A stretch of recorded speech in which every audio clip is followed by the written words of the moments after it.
Tu ne veux pas prospecter, mais c'est la plus grosse erreur que tu fais dans ton activité. Là, je suis en mentorat avec un coach de 17 ans, j'ai payé 10 000 euros le présentiel pour bosser avec lui. Je vais t'expliquer, toi, l'erreur principale que tu fais si tu ne veux pas prospecter. Beaucoup de personnes me disent, je ne veux pas prospecter, je veux faire du bouche à oreille, je veux attendre que les personnes viennent à moi, je n'ose pas les déranger, etc.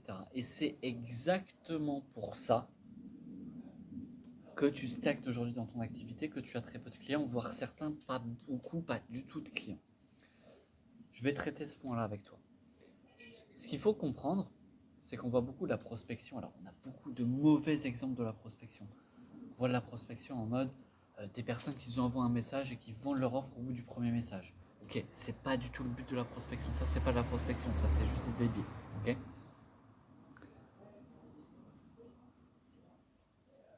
Quand tu ne prospectes pas, tu fais une erreur principale.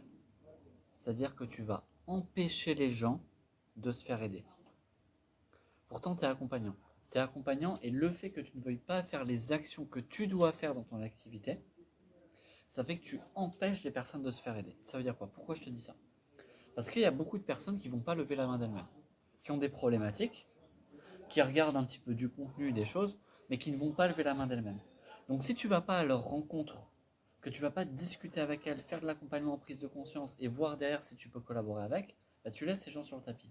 Ensuite, il y a des personnes qui me disent bah, je vais juste mettre des flyers, faire des posts, faire des machins, et les gens viendront. Mais non, c'est pas juste avec des posts ou des flyers que les gens viennent.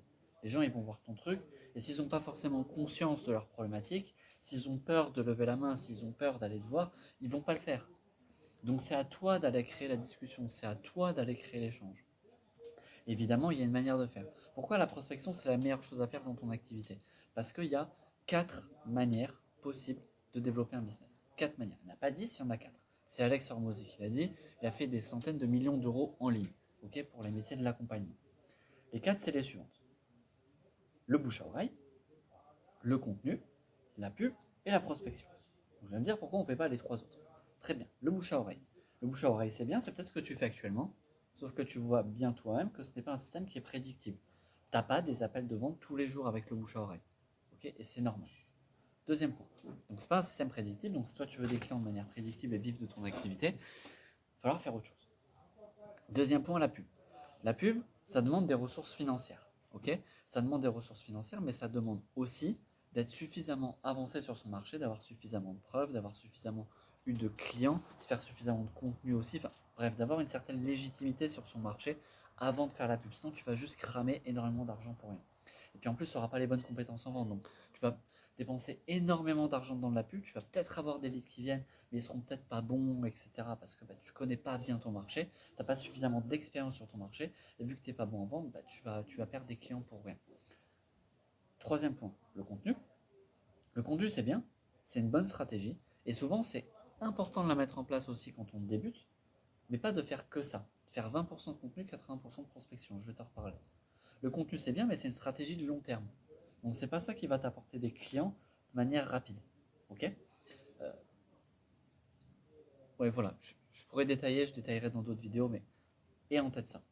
Et le dernier point, c'est la prospection. La prospection, c'est ce qui te permet d'avoir des clients le plus rapidement. Ok, mais encore une fois, prospection, c'est quoi? C'est je vais échanger avec des humains pour leur donner l'autorisation de lever la main, voir si tu peux les aider.